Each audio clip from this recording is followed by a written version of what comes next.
Gracias, presidente. Buenos días.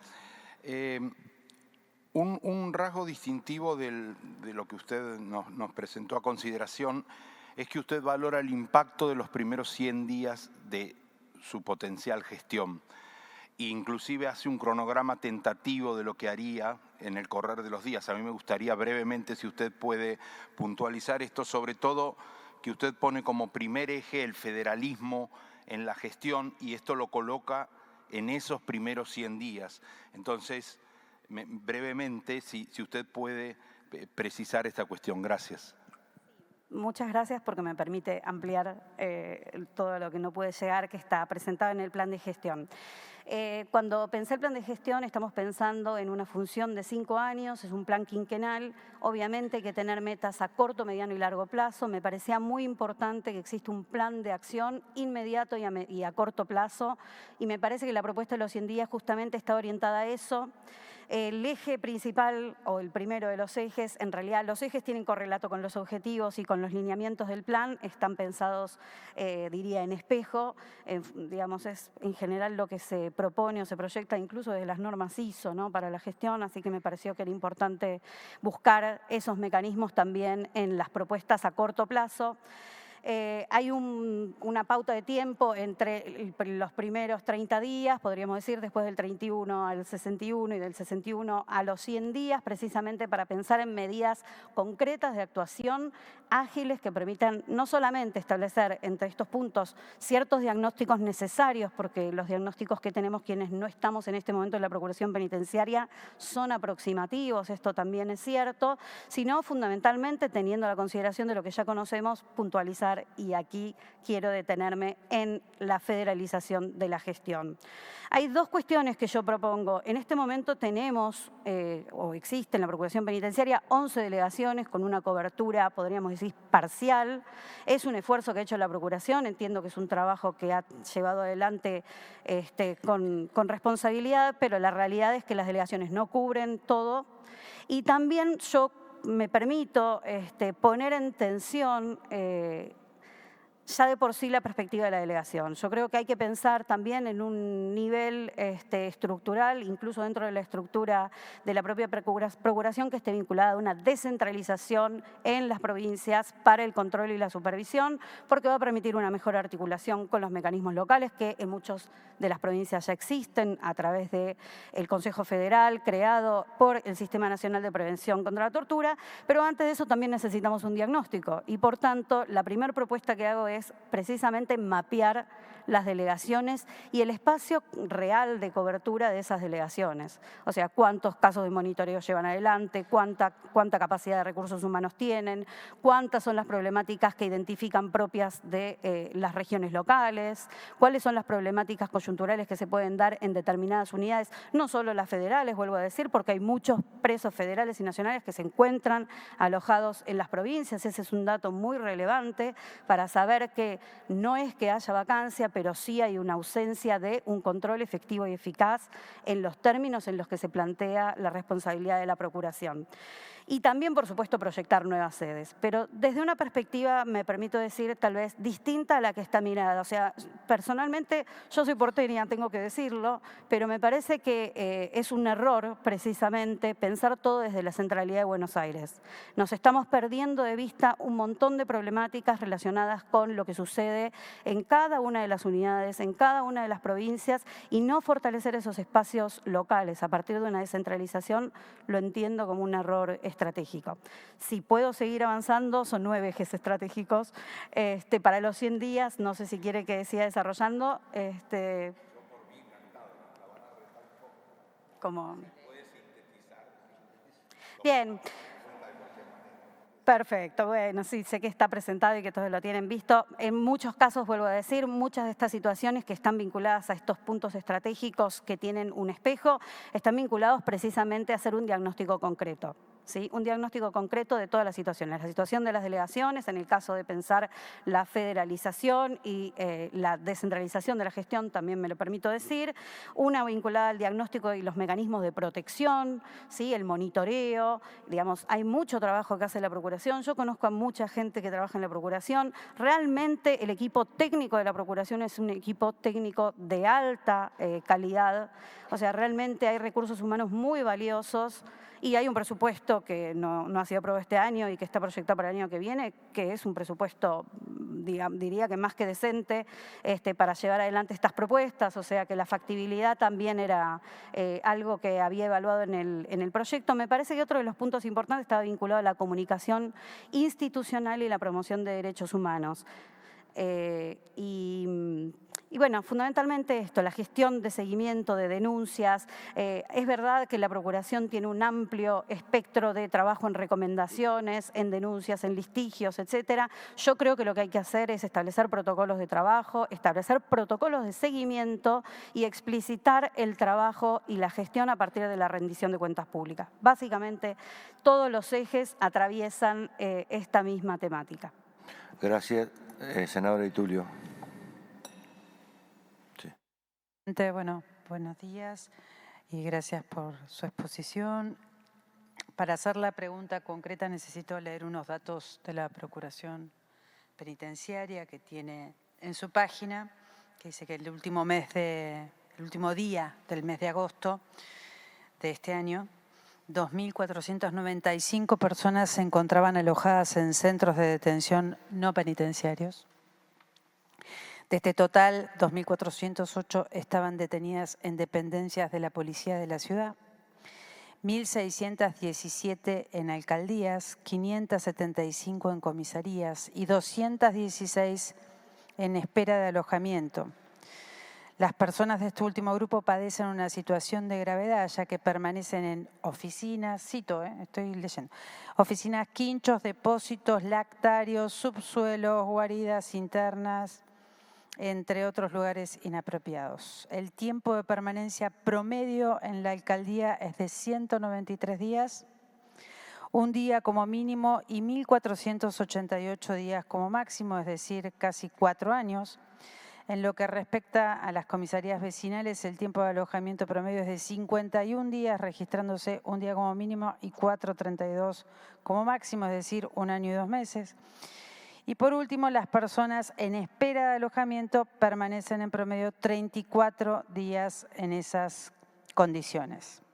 Usted lo mencionó al principio, por eso le hago esta pregunta, hizo mención a esto, también hizo mención al fallo Berbisky y también habló sobre lo que estamos esperando ya hace muchos años, que es, la aplicación del nuevo Código Procesal Penal de la Nación, que creo que esto va a ayudar bastante. Pero concretamente, la pregunta es si tiene alguna idea de cómo abordar esta situación, cómo resolverla, no solamente en la Ciudad de Buenos Aires, en la provincia de Buenos Aires y en el resto de las provincias, que entiendo será similar la situación, más allá de que son datos solamente de la Ciudad de Buenos Aires. Gracias.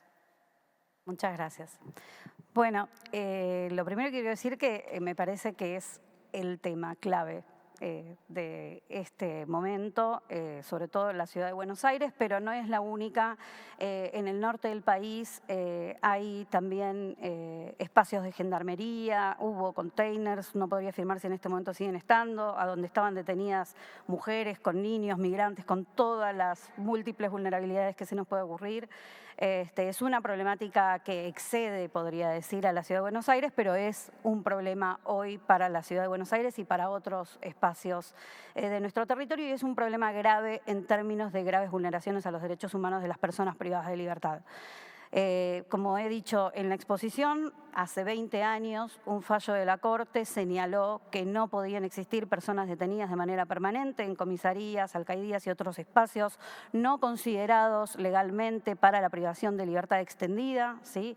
Una cosa es una detención o un arresto temporal y otra cosa muy distinta es establecer que personas vivan en lugares a donde no hay baños, ni hablar de una ducha, espacios que están vinculados o pensados para un espacio transitorio de espera, incluso en las alcaidías que hay en las unidades de los tribunales, también quiero decirlo, ¿no? Porque es una problemática que también, y aquí quiero poner el foco, atraviesa los tribunales de nuestro país.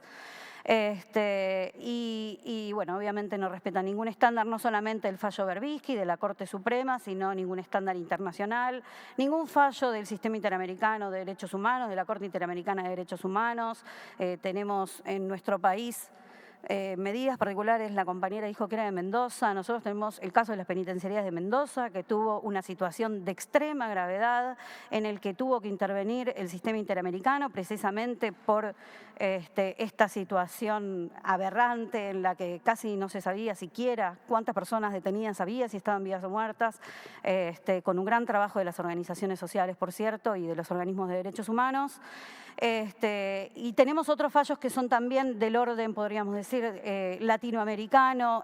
A mí me parece que es muy importante tener en cuenta el fallo Sacarvalho, un fallo del sistema interamericano que precisamente puso foco hoy, particularmente un día bastante complicado, en las penitenciarías de Río de Janeiro. Justamente por situaciones no solo dentro de las prisiones de hacinamiento, sobrepoblación, desconocimiento de la situación, porque tenían un problema los agentes penitenciarios estaban en el perímetro y no sabían qué pasaba adentro, así que no sabían ni siquiera cuáles eran las cantidades de personas detenidas que había, ni cómo dormían, ni bueno, si estaban vivas, etcétera, entre otras problemáticas. Pero lo cierto es que los lineamientos del sistema interamericano, los lineamientos de nuestra Corte Suprema, como responsable de uno de los tres poderes del Estado que tiene que marcar políticas de control y protección de derechos humanos, son bastante claros y claramente no se cumplen. Entonces, aquí creo que tengo que focalizar. Creo que hay muchas propuestas. Por supuesto, la ley de cupo penitenciario es un mecanismo que sería muy importante, por lo menos, para saber cuál es el cupo real que tienen las unidades, porque también tenemos una cantidad importante de habeas corpus, ¿no? Por el falseo, si se me permite, del cupo real de las unidades penitenciarias. Digo, pasa en Marcos Paz, en Devoto, hay un montón de unidades que han, digamos, incorporado espacios de alojamiento en lugares que no corresponde, que no cumplen con las condiciones, los estándares, etcétera, y hay fallos que han contenido esa situación, si se me permite. Por eso digo que el rol del Poder Judicial también es importante en el sentido del control, y también hay una responsabilidad en el término de responsabilidad punitiva, si se me permite un poco mi beta académica, que tiene que ver con la responsabilidad de los jueces y las juezas, que tienen que hacerse cargo, de que cuando mandan a alguien con una sentencia ejecutiva a una prisión o por una prisión preventiva, se deben hacer responsables de que son parte del Estado y son parte del problema que proyecta sobre este problema de la sobrepoblación y de las condiciones de alojamiento. Yo creo que la forma de solucionarlo no es solamente judicial, creo que tiene que haber propuestas legislativas claras, creo que el proyecto del cupo penitenciario es una medida legislativa que puede orientar la cuestión, pero si el cupo penitenciario dice que tiene que haber 10 y hay 12 que están en espera y los tenemos en el calabozo, no resolvimos el problema. Entonces, para resolver ese problema, lo que necesitamos es una actuación eficaz, permanente y sobre todo urgente, si se me permite, desde la Procuración Penitenciaria, articulando con los mecanismos de control, fundamentalmente, pero también con una articulación estratégica de diálogo con el Poder Judicial y con el Poder Legislativo, también con el Poder Ejecutivo, para definir que esas situaciones se dejen de suceder inmediatamente, porque no hay posibilidad de aceptar ningún tipo de prisión por fuera de los estándares nacionales e internacionales. Esta es mi perspectiva. Si tuviera que hacer algo, lo inmediatamente que haría sería eso, poner el foco en estas cuestiones. Diputado Quetlas.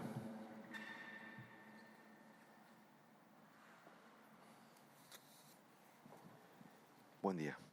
Usted ha destacado la calidad técnica del personal de la Procuración Penitenciaria y han repetido varios ponentes que el presupuesto sería el adecuado. Y la jerarquía institucional de la Procuración parece ser la adecuada. Normalmente esos tres fundamentos darían lugar a, en un 95% de los casos, a un buen funcionamiento institucional. Sin embargo, tenemos datos ruinosos del funcionamiento. ¿Cómo lo puede explicar?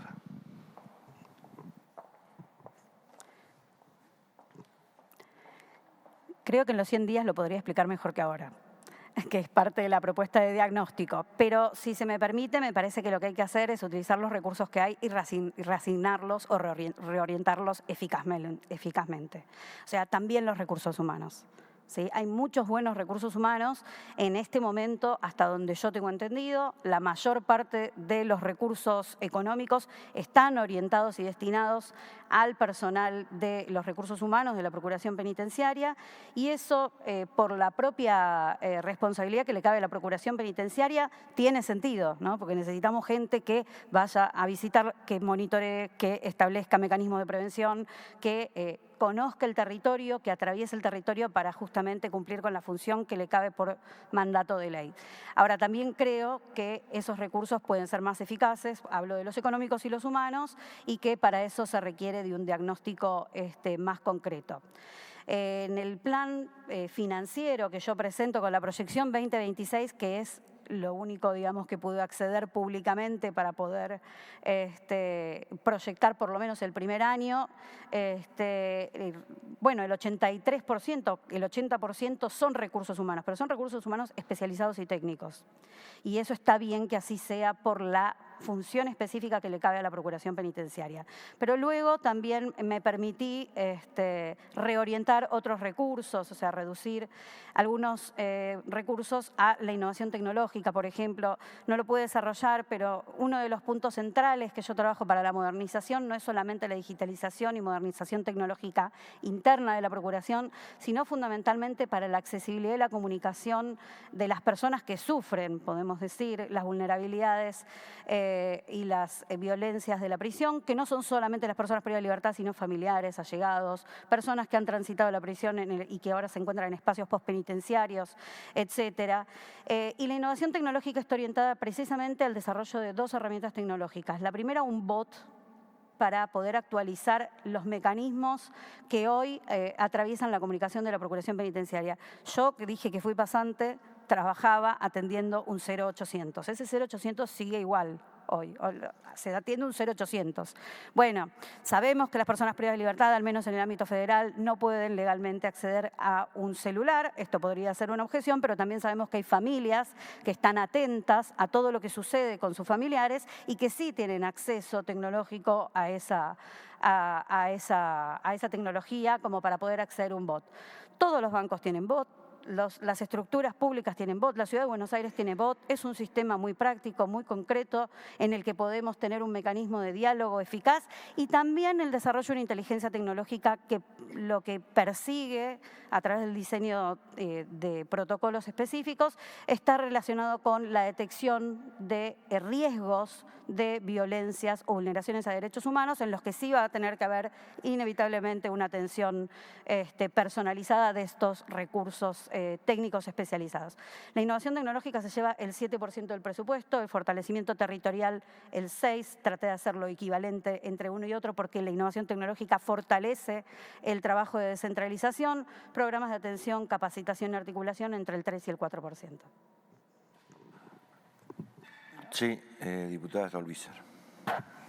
Gracias. Le quiero hacer una consulta específica sobre la ley de ejecución de la pena privativa de la libertad.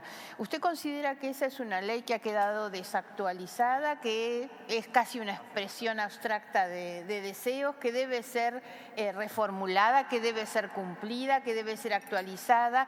¿Cuál es el rol que le corresponde a la Procuración sobre el tema de la ley de ejecución?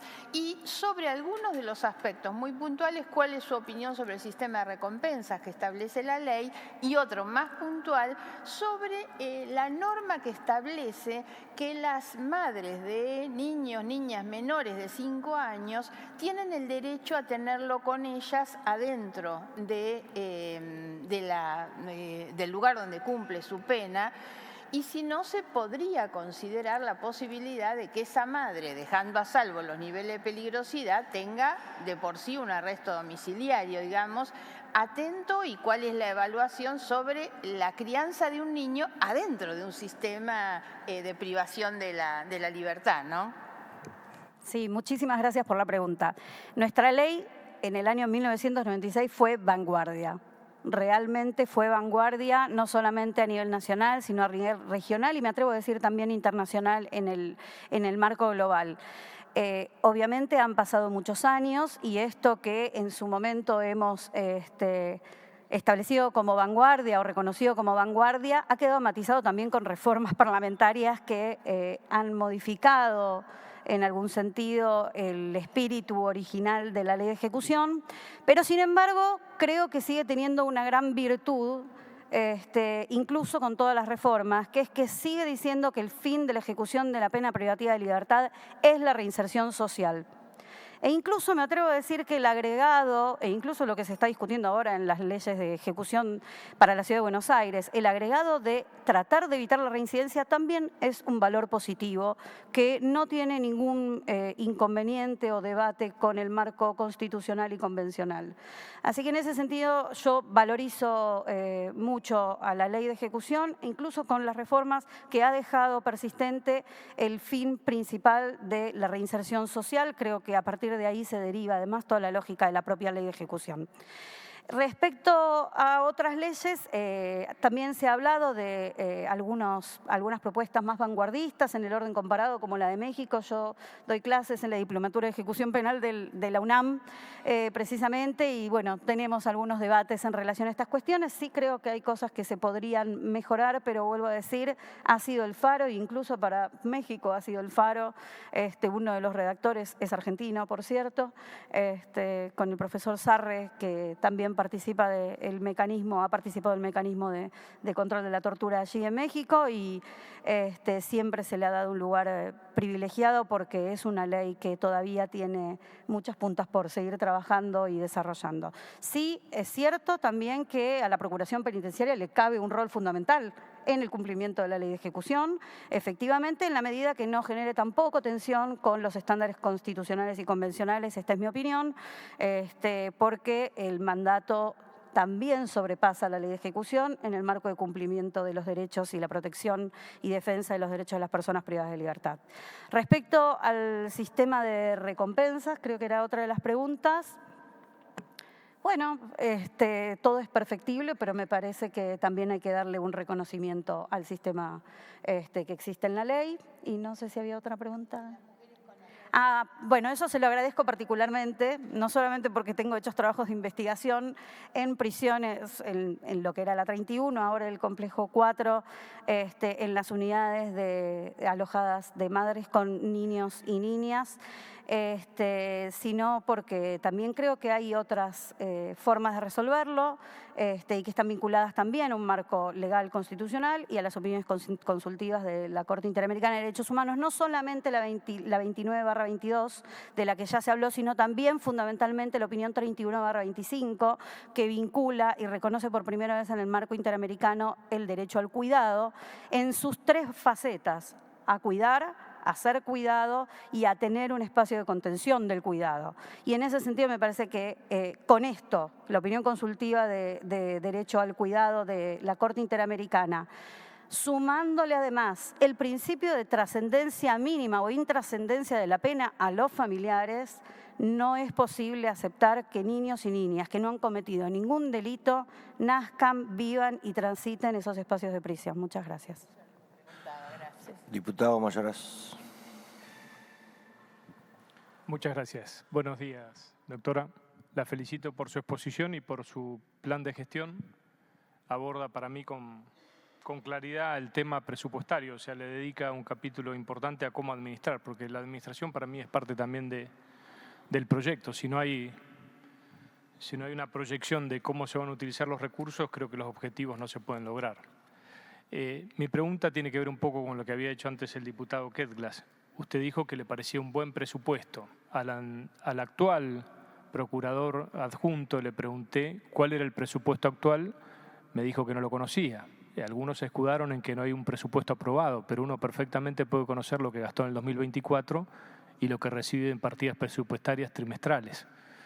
No me supo decir cuánto lleva gastado en el año 2024 cuando terminó y cuánto lleva gastado en lo que va del 2025.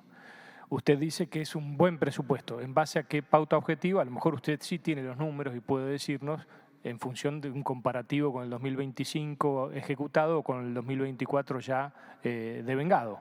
Si puede establecer algún tipo de parámetro para decirnos que la cifra de 19.000 millones presupuestada aquí, que usted de alguna manera la redistribuye muy bien y con un criterio que me parece interesante, ¿de qué manera usted considera que es buena objetivamente? Muchísimas gracias por la pregunta. Fue un tema que me costó para esta presentación porque los datos no estaban, digamos, la gestión de datos abiertos no era tan clara. Entonces, la verdad es que sí pude encontrar la proyección para el año 2026 y me pareció que era pertinente. Y en verdad creo que efectivamente el punto presupuestario es muy importante y hay que poder tener los recursos que están a disposición y redistribuirlos, sean estos o sean otros. Esto es también lo que me permite. Tiene que haber una flexibilidad también en la gestión y en el desarrollo de la gestión para asumir la responsabilidad con el presupuesto que exista, ¿no? Y en función de eso, readecuar las condiciones y el presupuesto para cumplir con la tarea que está destinada a cumplir la Procuración Penitenciaria. Eso por un lado. Por el otro lado, creo que justamente este plan de gestión de los 100 días está orientado a eso, ¿no? A poder hacer efectivamente un diagnóstico que nos permita hacer una verificación, también lo desarrollo en el plan, ¿no? Pero les hablo del sistema SMART para el control de gastos, no solamente de gestión, y que tenga resultados verificables en tiempo, en forma, con objetivos cumplidos en los tiempos pautados y demás, precisamente porque si no, no voy a poder cumplir con el otro de mis ejes de trabajo transversal, que es la transparencia. Y para mí es muy importante la rendición de cuentas públicas de toda institución pública. Por lo tanto, bueno, traté de focalizar mucho del plan de gestión en eso, no solo para el adentro, sino fundamentalmente para el afuera, para la Comisión Bicameral y la ciudadanía en concreto, ¿no? Es muy necesario que todos sepan en qué se gasta cada peso de la administración en un órgano centralizado o descentralizado. La otra pregunta que tengo es, usted habla mucho de la interacción con otros organismos del sistema de... Quisiera saber cómo evalúa usted, si tiene posibilidad de hacerlo, de lo que ha ocurrido hasta ahora, la relación con el Comité Nacional de Prevención de la Tortura, de la cual, si accede al cargo, sería parte porque usted ocuparía una silla dentro del Comité Nacional. Primero, en función de los objetivos que tiene el comité, que son en algún momento, en algún punto, se solapan con los objetivos que tiene el procurador. Veo que hay inspecciones que realiza el comité y hay inspecciones que realiza la procuración. Entonces, ¿cómo evalúa lo hecho hasta ahora? Si está en condiciones de hacerlo. Obviamente no es